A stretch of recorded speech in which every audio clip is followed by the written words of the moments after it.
জুলাই অভ্যুত্থানে দেশের সাহসী তরুণদের অভূতপূর্ব আত্মত্যাগ চমকে দিয়েছে পুরো বিশ্বকে।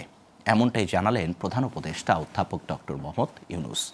তিনি বলেন, ৫ আগস্ট ছাত্র জনতার ঐতিহাসিক অভ্যুত্থানের মধ্য দিয়ে জাতির ঘাড়ে ১৬ বছর ধরে চেপে থাকা স্বৈরাচারী সরকারের পতন ঘটেছে। এই বিজয়ের মাধ্যমে এসেছে নতুন বাংলাদেশ গড়ার ইস্পাত কঠোর প্রতিজ্ঞা। বিকেলে অমর একুশে বইমেলা উদ্বোধনের পর এক বক্তব্যে এসব কথা বলেন তিনি। বিস্তারিত জানাচ্ছেন আঞ্জাম খালেক। বাংলা একাডেমি ও সোহরাওয়ার্দী উদ্যান প্রাঙ্গণে মাসব্যাপী অমর একুশে বইমেলার উদ্বোধন করেছেন অন্তর্বর্তী সরকারের প্রধান উপদেষ্টা অধ্যাপক ডক্টর মোহাম্মদ ইউনূস। একুশে বইমেলা ২০২৫-এর শুভ উদ্বোধন ঘোষণা করছি। শনিবার বিকেল ৪টার দিকে এই মেলার উদ্বোধনের পর বক্তব্য দেন প্রধান উপদেষ্টা। এ সময় তিনি বলেন, ২১ মানে জেগে ওঠা, ২১ মানে অবিরাম সংগ্রাম। এবার গণ অভ্যুত্থানের বইমেলা নতুন তাৎপর্য নিয়ে জনগণের সামনে এসেছে। ২১-এর চেতনায় জুলাই অভ্যুত্থান খুলেছে নতুন বাংলাদেশ গড়ার পথ, ২১ বাঙালির মূল সত্তার পরিচয়।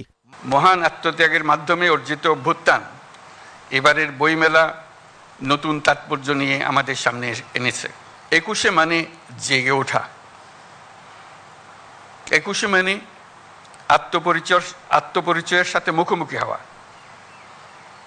২১ মানে অবিরাম সংগ্রাম, নিজের পরিধিকে আরো অনেক বাড়িয়ে নেওয়া। এবারের ২১-এর প্রেক্ষিত আমাদেরকে নতুন দিগন্তে প্রতিস্থাপন করেছে।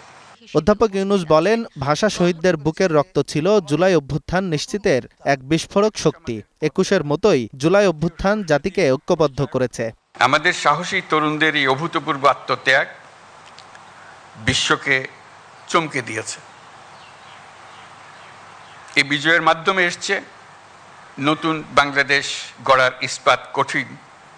ইস্পাত কঠোর প্রতিজ্ঞা।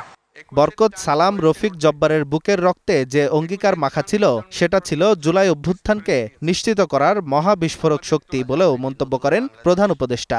বরকত সালাম রফিক জব্বারের বুকের রক্তে যে অঙ্গীকার মাখা ছিল, তাতে ছিল জুলাই অভ্যুত্থানকে নিশ্চিত করার মহা বিস্ফোরক শক্তি। অর্ধ শতাব্দী পর এই মহা বিস্ফোরণ গণ অভ্যুত্থান হয়ে দেশ পাল্টে দিল।